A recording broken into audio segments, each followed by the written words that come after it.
My mother showed up at my door after 23 years, smiling like nothing had happened. She said she'd come to make things right. Then she asked for $60,000 for my half-brother's college and $3,000 a month to help the family. I just stood there watching the woman who left me and Dad scrape by now, calculating my worth like a paycheck. I shut the door that night, but that was only round one. Because when I caught them breaking into my laptop a week later, I realized this wasn't about forgiveness. It was a heist wearing a mother's face. Before I tell you what I did next, hit like and tell me where you're watching from. Have you ever had family show up only when there's money involved? Your stories remind me I'm not the only one. I grew up in a one-story house off Route 6 in Ohio, where the diner grease never really left my dad's hands. He was David Foster, the kind of man who'd work 16 hours and still save enough warmth to ask how my homework went. When my mom, Marie, packed a suitcase and left us, I was 9. There was no goodbye, just the sound of the front door snapping shut and Dad's breath catching in his throat. That was the night I learned silence can be louder than any fight. After that, it was just him and me against overdue bills. I babysat delivered papers at dawn, scrubbed tables after school. Every dollar went into a coffee tin labeled rent. We were broke, but we were solid. Dad never blamed her, at least not out loud. He'd just say, "We'll be fine, Ivy. People show you who they are when times get tight." I carried that line like scripture. Through high school, through the nights I fell asleep over math textbooks, through the scholarship letter that became my ticket out. College turned me into a machine work study repeat. I built the life she said she wanted, downtown apartment salary that paid on-time, fridge that stayed full. But success has a way of echoing in the wrong ears. I didn't know she'd been tracking me through old friends, that she knew what I made, what I drove, where I lived. When she appeared that autumn evening, the light was soft orange. My apartment calmed the city hum, fading behind glass. For a second, I thought maybe she'd come to say sorry. Then she smiled the way salespeople do, friendly, but already counting the commission. Caleb, my half-brother, flopped onto my couch shoes on the table, scrolling through his phone like he owned the place. She talked about reconnecting, about family, helping family. Then came the price tag, his tuition, their rent, their fresh start. Her tone was sweet, but her eyes measured every reaction I gave like data points she could use. I wanted to believe this was a mistake, that maybe she just worded it wrong, that she still had some love left. But the way she glanced around my apartment, the way he smirked at my furniture, it all felt rehearsed. That night, after they left, I sat at my kitchen table, staring at the coffee tin I still kept out of habit. Empty now, I didn't need it anymore.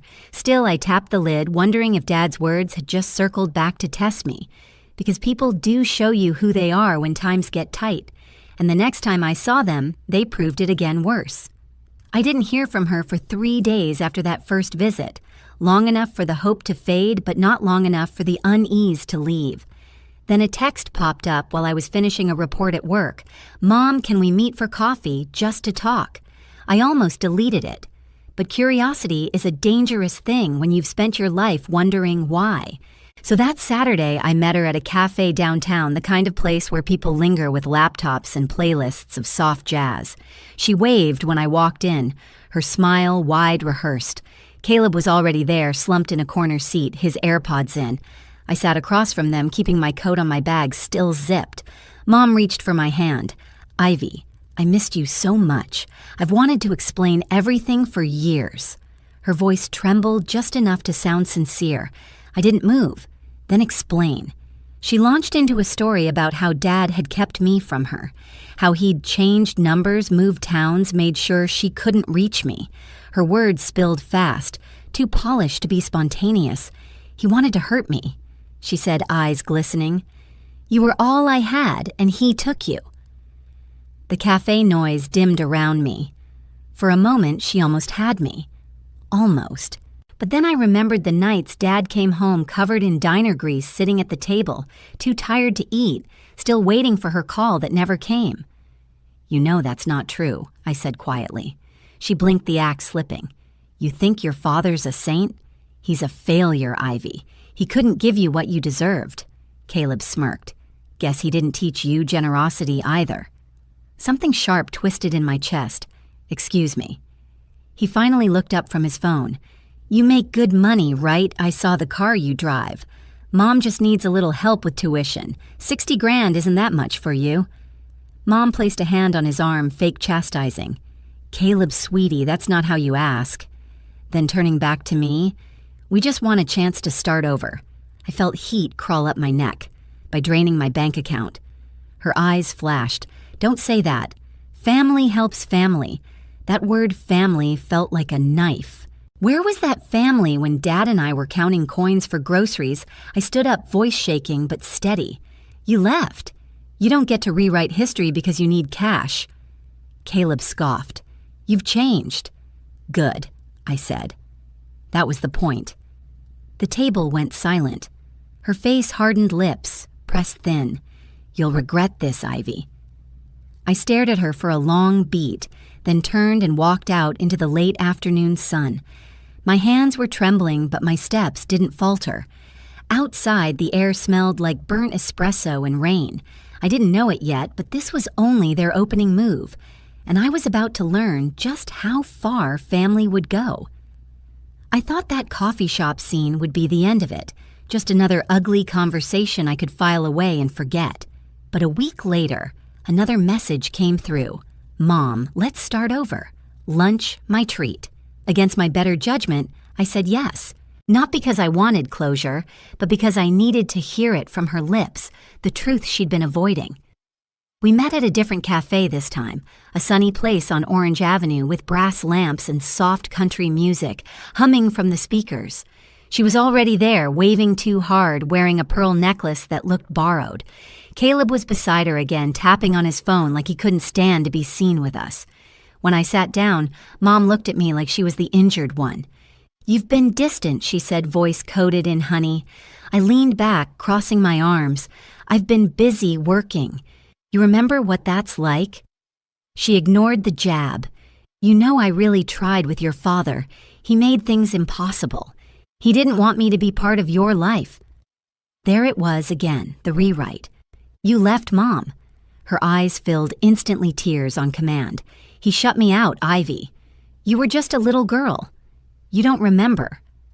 Caleb sighed loudly, flipping his phone face down. Are we seriously doing this? Can we just talk about what matters? What matters? I asked. My car, he said flatly. I need one. College is impossible without wheels. Mom jumped in before I could speak. We thought maybe you could help something reliable, nothing fancy. Caleb smirked. Like a Mustang. Used, maybe. And I need a new phone, too. This one's ancient. I stared at them, both disbelief twisting into something heavier. You're asking me to buy you a car and a phone. After I said no to the tuition, Caleb shrugged. You've got it. What's the big deal? The heat in my chest turned into something solid, something sharp. The big deal, I said slowly, is that you think I owe you. You think you can walk into my life after 20 years and name a price for love. Mom's voice rose brittle. Don't twist this. We're family, Ivy. You're successful. Why shouldn't you help because you weren't there when we needed you? Her mask cracked. You sound just like him, she spat. Always keeping score. Someone had to, I said. Caleb pushed back his chair loud enough to draw eyes. Whatever. You're a joke. You act high and mighty now, but you're still the same scared little girl. Something inside me snapped. You don't know a damn thing about what it took to get here. The cafe went quiet, the sound of steaming milk cutting through the silence. Mom's tears were gone now, her face twisted into something colder. You'll regret embarrassing me like this. I stood grabbing my coat. No, you'll regret underestimating me. As I walked out, I caught our reflection in the glass door, me straight-backed and calm, her reaching across the table, eyes wide with fury.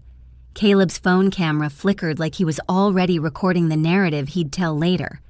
Outside, the light had turned harsh, the Florida sun glaring off the pavement.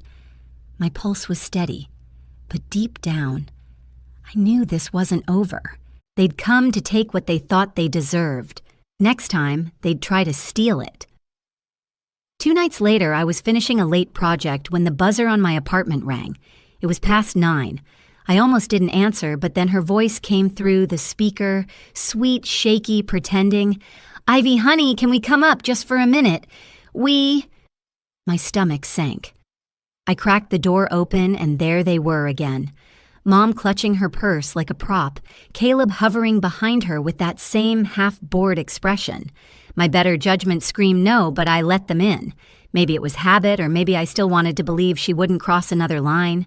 She sat down looking around like she was taking inventory. "You've done so well for yourself," she said. Dad would be proud. The way she said Dad made my skin crawl. She hadn't earned that word in decades. Caleb dropped onto the couch, kicked his sneakers off on my rug, and started scrolling through his phone. "Nice place," he muttered. "Kinda small, though." I stayed standing, arms crossed. "What do you want?" Mom blinked, all soft innocence. "We just came to talk. It feels good to be together again, doesn't it?" I didn't answer. She sighed dramatically.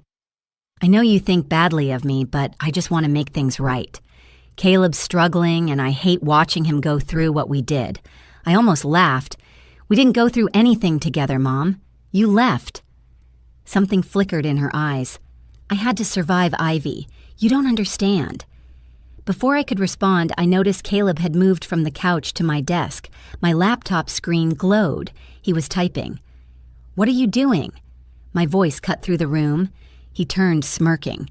"Relax. Just checking your setup. You've got some security stuff, right?" Two-factor whatever. I crossed the room in 3 strides and slammed the laptop shut. "Get away from that." Mom stood, her voice sharpening. "Don't be dramatic. He's just curious." I flipped open the lid long enough to see my bank portal glowing on the screen. My pulse pounded in my ears, curious about what my savings account. Her tone turned cold. "You've got so much, Ivy. Why hide it? We're family." I stared at her, really seeing her for the first time, not as the woman who'd left, but as someone who'd weaponized motherhood to take whatever she wanted. Then something clicked. Dad's email. The one he used for everything, including my old scholarship forms.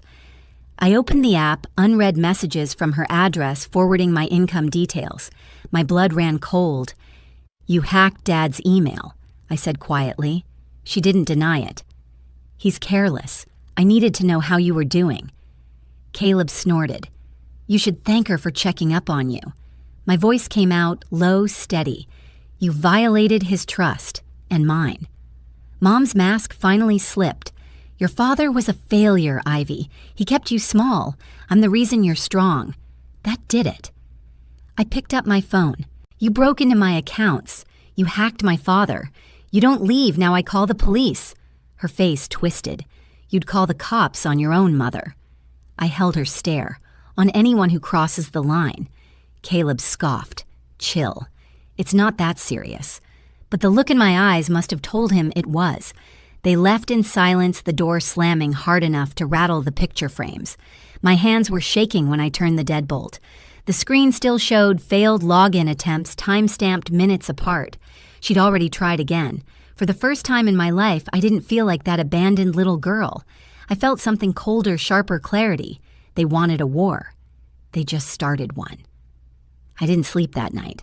I sat at my desk with the laptop open, scrolling through the digital footprints they'd left behind. Failed login attempts, password resets, forwarded emails from Dad's account. It wasn't just a family betrayal anymore, it was data. And data leaves a trail. By morning, I had screenshots, timestamps, IP addresses, everything I needed. That's when I called Mark Sullivan, a lawyer. A friend at work had once recommended, just in case life got messy. Mark didn't waste words. After I finished explaining, he said quietly, "This is criminal access and financial intent. We'll build a case." It felt strange to hand him a flash drive instead of a story of heartbreak, but maybe that was the point. For the first time, emotion wasn't my weapon, evidence was. When I called Dad to tell him, his voice broke. "She used my email," he whispered. "After all these years, she did," I said. "But not anymore." He sighed, the kind of sound that comes from decades of disappointment. "Do what you need to, Ivy. I trust you." 2 weeks later, I was standing in the courthouse hallway, fluorescent lights buzzing above me, clutching a file with my name on it. Across from me, Mark flipped through papers with the calm of someone who's seen every kind of human greed. The hearing was short. The judge reviewed the documentation, her brows tightening. When she signed the order, her voice was firm. Permanent restraining order granted against Marie Stone and Caleb Grant. Those words hit like a bell, clear, final. I stepped out into the Florida heat, the sun glaring off the courthouse steps. My phone buzzed bank notification. Another failed transfer attempt, $10,000 from my savings. My security protocols blocked it instantly, but it proved what I already knew: they hadn't learned a thing. I forwarded the alert to Mark. His reply came a minute later. They just handed you proof of violation. We'll file for charges. For the first time in weeks, I smiled, not out of revenge, but relief.